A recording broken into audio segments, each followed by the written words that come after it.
বৃহৎ ঘোষণা কৰিছে মুখ্যমন্ত্ৰী ডক্টৰ হিমন্ত বিশ্ব শৰ্মাই। মুখ্যমন্ত্ৰী ডক্টৰ শৰ্মাই কৈছে যে তালাচীৰ সময়ত যি বিতৰ্কৰ সৃষ্টি হৈছিল পৰীক্ষাত মহিলাক তালাচী কৰাৰ সময়ত এইবাৰ কিন্তু তালাচীৰ ক্ষেত্ৰত কিছু হাল হলনি কৰা হ'ব আগন্তুক পৰীক্ষাত আৰু বিশেষকৈ OMR শীট সন্দৰ্ভতো মন্তব্য কৰিছে মুখ্যমন্ত্ৰীগৰাকীয়ে যে 50 টকা মাচুলেৰে ডাউনলোড কৰিব পাৰিব OMR শীট। এই মুহূৰ্তত আমি জনাই আছো সবিশেষ তথ্য। এডিআৰিৰ পৰীক্ষাৰ্থীৰ বাবে নতুন সিদ্ধান্ত লৈছে মুখ্যমন্ত্ৰী ডক্টৰ হিমন্ত বিশ্ব শৰ্মাই।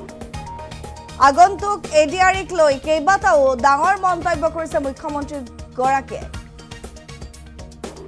15 ছেপ্টেম্বৰৰ পৰীক্ষাত হোৱা তালাচী বিতৰ্কৰ পিছত কিছু হাল হলনি ঘটিছে। আগন্তুক পৰীক্ষাত মহিলাক তালাচীৰ সময়ত উপস্থিত থাকিব আশাকৰ্মীসকলে এইবাৰ তালাচীৰ সময়ত থাকিব লাগিব। OMR শীটক লৈও ঘোষণা কৰিছে মুখ্যমন্ত্ৰী ডক্টৰ হিমন্ত বিশ্ব শৰ্মাই। আমি জনাই আছো এটা বিশেষ খবৰ এই মুহূৰ্তত, যিহেতু বহু লোকে পুনৰ পৰীক্ষাৰ্থীয়ে পৰীক্ষাত বহিব। OMR শীটক লৈ আমি জনাই আছো OMR শীটৰ বাবে পৰীক্ষাৰ্থীয়ে দিব লাগিব 50 টকা মাচুল।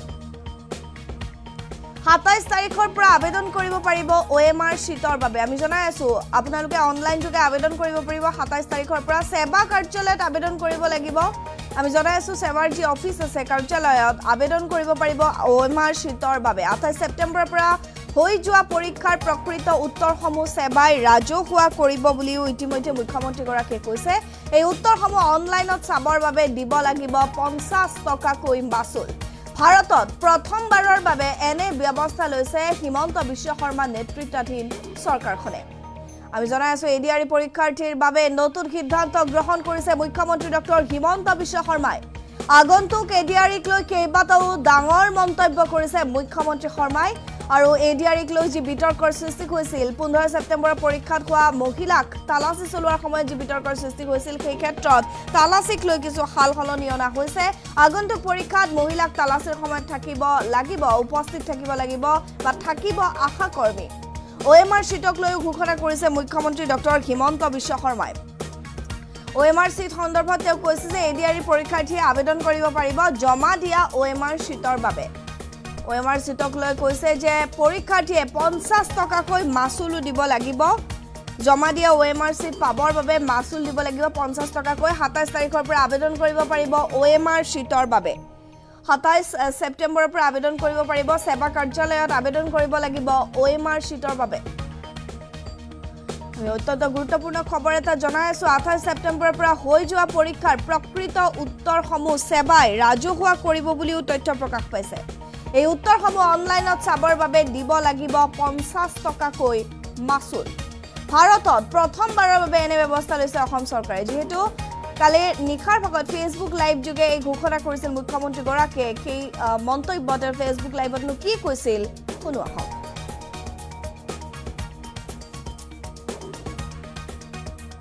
ক'ব খুজিছো 27 তাৰিখে সেৱাক আপোনালোকে আবেদন কৰিব পাৰিব মাত্ৰ 50 টকা দি। যে আপোনালোকে যিখন OMR শীট লিখিছিলে সেই OMR শীটৰ এটা ফটোকপি আপোনালোকক লাগে বুলি। অৰ্থাৎ আপোনালোকে লিখি থৈ অহা OMR শীটখন 27 তাৰিখৰ পৰা সেৱাৰ কাৰ্যালয়ত আবেদন কৰি সেৱাই তাৰ ধুনীয়া বিজ্ঞাপন দিব কেনেকে কেনেকে আবেদন কৰিব লাগে। আপোনালোকে চেণ্টাৰত জমা দি থৈ অহা OMR শীটটো এইবাৰ আপোনালোকে 50 টকা জমা দি সেৱাৰ পৰা লৈ আহিব পাৰিব। ফটোকপিৰ খৰচ 50 টকা। ঘৰত লৈ আহি OMR শীটটো এইবাৰ আপোনালোকে পৰীক্ষা কৰিব পাৰিব যে মই শুদ্ধ উত্তৰ দি আহিলো নে নাই। শুদ্ধ উত্তৰটো কি?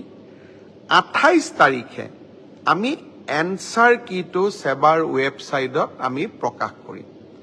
অৰ্থাৎ 27 তাৰিখৰ পৰা আপোনালোকে OMR শীটখন আবেদন কৰি সেৱাৰ পৰা ল'ব পাৰিব। 28 তাৰিখে সেৱাৰ ৱেবছাইটত এনসাৰ কি, প্ৰত্যেকটো প্ৰশ্নৰ উত্তৰ কি হোৱা উচিত তাকো আপোনালোকে চাব পাৰিব। অৰ্থাৎ ঘৰতে বহি মইনো কিমান নম্বৰ পালো OMR চিটখন হাতত উলিয়াই লওক, এনচাৰ কি লগত মিলাই চাওক, আৰু 100ৰ ভিতৰত 50ৰ ভিতৰত মই কিমান নম্বৰ পালো সেয়া ঘৰতে বহি মই হিচাপ উলিয়াই ল'ব পাৰিম। অৰ্থাৎ ৰিজাল্ট দিয়ালৈ অপেক্ষা কৰিবই নালাগে। ভাৰতৰ কোনো প্ৰদেশতে এনেকুৱা সিদ্ধান্ত আগত গ্ৰহণ কৰা হোৱা নাছিল। OMRৰ কপিও পাব আৰু এনচাৰ কিটো উপলব্ধ হ'ব। এতিয়া আৰু এটা আমি স্বচ্ছতাক আৰু এখোজ আগুৱাই লৈ যাব খুজিছো। এনচাৰ কিটো আপোনালোকে চাই পেলাই মনত খুদুৱনি লাগিলে যে এইটো প্ৰশ্নৰ এইটোতো উত্তৰ নহয়, উত্তৰটো বেলেগহে হ'ব লাগিছিলে। 500 টকা দি আপোনালোকে সেৱাক জনাব পাৰিব যে আপোনালোকে প্ৰস্তুত কৰা উত্তৰটো ভুল হৈছে। উত্তৰটো আচলতে পঞ্চপাণ্ডৱৰ তৃতীয়জন সন্তান ভীম নহয় অৰ্জুন। সেৱাই ভীম বুলি এনচাৰ কিট লিখিলে, আপোনালোকে শুদ্ধ কৰি দিলে সেৱাক যে আপোনালোকৰ এনচাৰ কিটো ভুল। আচলতে পঞ্চপাণ্ডৱৰ তৃতীয়জন অৰ্জুন। অৰ্থাৎ আপোনালোকে সেৱাক এটা ভুল শুধৰাই দিলে। তৎকালীনভাৱে সেই 500 টকাটো আপোনালোকে উভতাই পাব।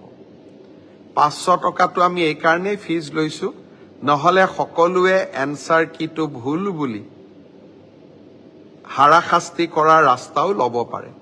যাতে হাৰাশাস্তি কৰাৰ ৰাস্তা নলয় সেইবাবে আমি এটা 500 টকা ল'ম, কিন্তু যদি আপোনালোকৰ পৰামৰ্শ শুদ্ধ হয় আমি সেই 500 টকাটো উভতাই দিম। অৰ্থাৎ আজি মই স্বচ্ছতাৰ দিশত 3টা কথা ক'লো। অহা 27 তাৰিখৰ পৰা স্বচ্ছ পৰীক্ষাৰ ক্ষেত্ৰত মই 3টা নতুন সিদ্ধান্ত আজি মই ঘোষণা কৰিলো। এটা হ'ল যে আপোনালোকে OMR চিটটো, যিটো চিটত আপোনালোকে আনচাৰ কৰি আহিছে তাৰ ফটোকপিটো অহা 27 তাৰিখৰ পৰা আপোনালোকে সংগ্ৰহ কৰিব পাৰিব সেৱাৰ কাৰ্যালয়ৰ পৰা। তাৰ প্ৰচিডিউৰটো বিজ্ঞাপনত আহিব। 50 টকা দি আবেদন কৰিব লাগিব। 50 টকাও ফটোষ্টেটৰ খৰচ। দ্বিতীয়তে 28 তাৰিখে আপোনালোকে এনচাৰ কিটো পাব, যাতে OMR আৰু এনচাৰ চিটটো মিলাব পাৰে। আৰু এনচাৰ কিটোত যদি আপোনালোকে কিবা ভুল দেখে সেইটো আপোনালোকে সেৱাক জনাব পাৰিব 500 টকা দি। আৰু আপোনাৰ পৰামৰ্শ বা আপুনি যিটো ভুল বুলি ক'লে সি যদি বিশেষজ্ঞসকলে সঁচাই ভুল বুলি কয় আমি আপোনাক সেই 50 টকাটো উভতাই 500 টকাটো আমি উভতাই দিম। একাংশ পৰীক্ষাৰ্থীয়ে আমাক প্ৰশ্ন কৰিছিল যে OMR চিটত ফটোটো কিয় দিছে। মই চালো অন্ধ্ৰপ্ৰদেশ, মহাৰাষ্ট্ৰ, আজিকালি সকলো ৰাজ্যৰ পৰীক্ষাত OMR চিটৰ লগত ফটোটো দিয়ে, যাতে এজন পৰীক্ষাৰ্থীৰ নামত আন এজন পৰীক্ষাৰ্থীয়ে পৰীক্ষাত অৱতীৰ্ণ হ'ব নোৱাৰে। আজি মই সেৱাৰ বিষয়াসকলৰ লগত কথা পাতিছিলো। তৃতীয় শ্ৰেণীৰ OMR চিট ইতিমধ্যে বনোৱা হৈ গ'ল ড্ৰাইভাৰ বা তৃতীয় শ্ৰেণীৰ আন পোষ্টৰ কাৰণে। আপোনালোকৰ মনোভাৱক, কাৰণ বহুতে কৈছিল যে আমাৰ আইডেণ্টিটিটো ৰিভিল হ'ব পাৰে। আপোনালোকে কোৱা কথাটো নিশ্চয় কিছু মেৰিট আছে। সেই ভৱিষ্যতৰ ৰিক্ৰুটমেণ্ট পৰীক্ষাত, ADRE পৰীক্ষাত OMR চিটত ভৱিষ্যতে ফটো লগোৱা OMR চিট ব্যৱহাৰ নকৰিবলৈ মই সেৱাক পৰামৰ্শ দিছো। তেওঁলোকে মোক কৈছে যে ছাৰ 29 তাৰিখৰ পৰীক্ষাত এয়া সম্ভৱ নহ'ব, কিন্তু নৱেম্বৰৰ পৰা অক্টোবৰত যি আমাৰ পৰীক্ষা হ'ব তাত আমি OMR চিটত ফটো নাৰাখো। মই এটা নতুন কথা ক'ব খুজিছো। 27 তাৰিখে সেৱাক আপোনালোকে আবেদন কৰিব পাৰিব মাত্ৰ 50 টকা দি, যে আপোনালোকে যিখন OMR চিট লিখিছিলে সেই OMR চিটৰ এটা